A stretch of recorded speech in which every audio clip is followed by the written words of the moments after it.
సినిమాల్లోకి రాకముందు 11 ఇయర్స్ రంగస్థలంలో ఉన్నారు. అక్కడ అన్ని స్త్రీ పాత్రలు వేస్తూ ఉన్నారు. వాయిస్ కూడా బాగా మౌల్డ్ చేసుకున్నారు. మళ్ళీ సినిమాల్లో హీరోలాగా మాట్లాడడానికి కాస్త కష్టపడ్డారు అని కూడా. మీ ప్రశ్న అర్థమైంది. నాకు అది కూడా ఒక పెద్ద ఛాలెంజింగ్. ఏం చేతంటే by 15th 16th year voice change అవుతుంది. ఆడపిల్లగానే ఉంటారు కదా, అంతవరకు వాయిస్ చేంజ్ అవుతుంది. నాకు కాలేదు. ఎందుకు కాదంటే తిరగబోతుల దగ్గర నుంచి నెయ్యి, తినే ఆహారాలు, సోడాలు, తోలపాకులు ఇవన్నీ వేసుకునేవాడిని కాదు. అదే ఆ హీరోయిన్ వేషం దెబ్బతింటుందని అంచేత ఒక శృతిలో పాడేవాడిని. ఆడవాళ్ళు ఇప్పుడు సుశీల, జానకి వీళ్ళందరూ ఉన్నారంటే ఒక శృతిలో పాడతారు, లేడీస్ బాయ్ అలా పాడేవాడిని. అంటే అంత బాగా పాడుతున్నాను కాదు, ఆ లేడీ వాయిస్ లాగా ఉండేది.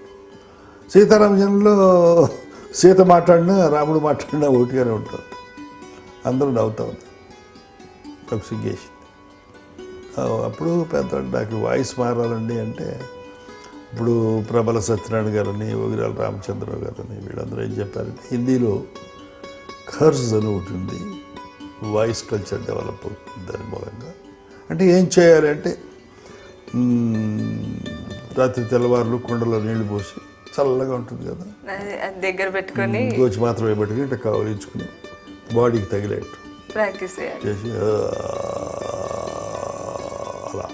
అంటే సైకిల్ చైన్ తిరుగుతుంటే తాటాకు పెడితే అలా ఉంటుంది. అలా అన్నందువల్ల అలా ప్రాక్టీస్ చేయడం మూలంగా ఏమవుతుందంటే పాడేవాళ్ళకు కూడా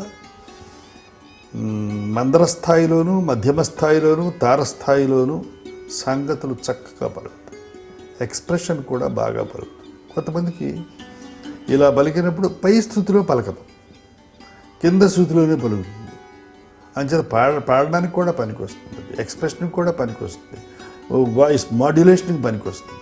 అంచేత ఇది కూడా నాకు హెల్ప్ చేసింది. ఒక లోపం మరొక పట్టుదలకి లీడ్ చేస్తే దాని మూలంగా కొన్ని ప్రయోజనాలు దొరుకుతాయి. అంచేత నాకు అది కూడా ఒక ఛాలెంజింగ్ పాయింట్. అది కాక నడక, ఆడపిల్ల నడకలన్నీ అలవాటు చేసుకున్న నేను అవన్నీ మగవాళ్ళుగా నడవడానికి సంసారంలో సూట్ వేయాల్సి వస్తే ఎవరికి తెలియకుండా ఎల్డాన్స్ రోడ్ తేనాంపేటలో సూట్ వేసుకుని తెల్లవారుజామున నడిచి నడక నేర్చుకుని ఆడనడక తీసేసి ఎన్ని వస్తువులు పట్టారు. దాదాపు 220కి పైగా చిత్రాలు నటించారు. అన్నీ ఆపాత మధురాలే. అయితే మీకు బాగా నచ్చిన ఒక 5 సినిమాలు ఎంచుకోమంటే వీటిని ఎంచుకుంటారు?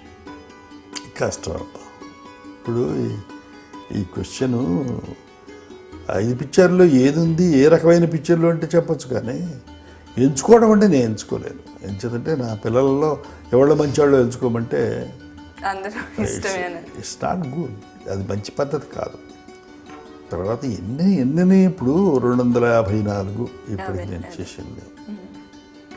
అయితే ఒక 20% they are not, some of them are not good pictures according to me. అవి కొంతమందికి మంచి pictures.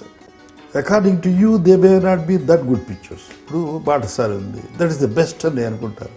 You may not think in that way.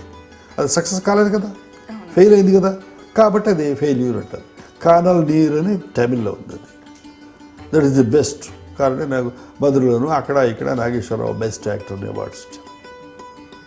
డబ్బులు రాలేదు, డబ్బులు రాలేదని తెలిసే తీశారు భారతి గారు, రామకృష్ణ గారు. అంచేత కొన్ని ఉంటాయి. సుడిగుండాలు నేను తీశాను, that is also best picture. అలా ఇట్లా మోగ మనుషులు ఉంది, విపిన్ నారాయణ ఉంది, లైలా మజ్ను ఉంది, ఇంకెన్నో ఉన్నాయి, మేఘ సందేశం ఉంది, ఇట్లాగా దేవదాస్ ఉంది, ఒకటే ప్రేమాభిషేకం ఉంది, ప్రేమ్ నగర్ ఉంది, 1 2 మోగ మనసులు ఉంది. ఎట్ట చెప్పను నేను, మగ మనసులో ఉండేది దసరాబుల్లోనే ఉండేది, దసరాబుల్లో ఉండేది. ఇందులో లైఫ్ కనిపిస్తుంది బాగా. దసరాబుల్లో న్యాచురల్ ఫీలింగ్స్, సంసారాలు, మంచి చెడ్డ పాత్రలు. అంచేత ఇన్ని పాత్రలు, వైవిధ్యాలు, రకాలు, యాక్ట్ చేయడానికి అవకాశాలు ఇవన్నీ ఉన్న చోట ఈ క్వశ్చన్కి నీ ఆన్సర్ నేను చెప్పలేను.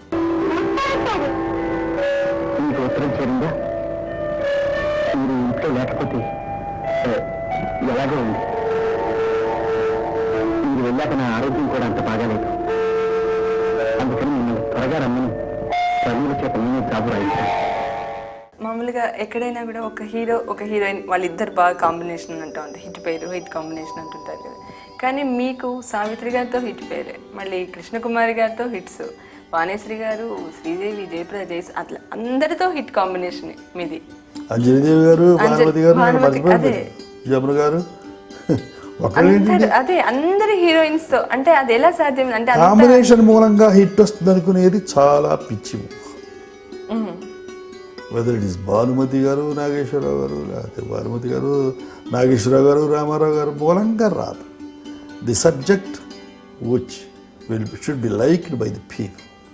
అది సామాజిక స్పృహతో కానీ లేకపోతే వాళ్ళ సైకాలజీకి తగినట్టు కానీ ఉండాలి. కానీ వీళ్ళు యాక్ట్ చేసినందువల్ల అయితే మరి నేను యాక్ట్ చేసిన పిక్చర్ 20% ఫెయిల్యూర్స్ ఉన్నాయి. ఎందుకున్నాయి?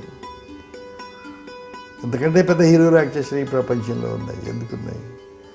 Is only we are actors, we are popular only because of this subject. We never made the subject. Subject made us heroes, అంతే.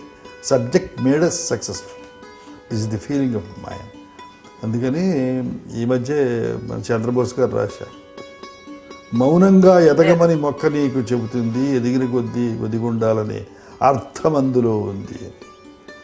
నేను అలా ఎదిగిన వాడిని. అంచేత నేను ఎక్కడ నా మూలంగా ఇది అది అనుకోలేను. This is I'm a child, one of the children of the film industry. గురువునా నాకు అవకాశాలు ఇచ్చారు, నేను సద్వినియోగం చేసుకున్నాను. చెడగొట్టలేదు. నేనేం చేశాను అంటే చెడగొట్టలేదు. ఏం ఉద్ధరించావంటే నేను ఉద్ధరించలేదు, చెడగొట్టలేదు. నేను దాని మూలంగా బాగుపడ్డాను. I'm sensitive. నేను దసరా బుల్లోడిని కాదు, పూలరంగడిని కాదు. నేను అన్నీ అంటనట్టు ఉండే రకం. నేను కూతుర్ని తీసుకువెళితే ఎవరో అమ్మాయిని తీసుకెళ్తున్నాడు అనుకునే అవలక్షణాలు ఉన్నాయి సంఘంలో. మాకు సామాజిక స్పృహ ఉంది. నేను చేసేవన్నీ చాలా జాగ్రత్తగా చేయాలి. నలుగురు చూస్తున్నారు, తప్పు పెడతారు, నన్ను వేకేస్తారు అని చెప్పే ఉద్దేశంతో కూడా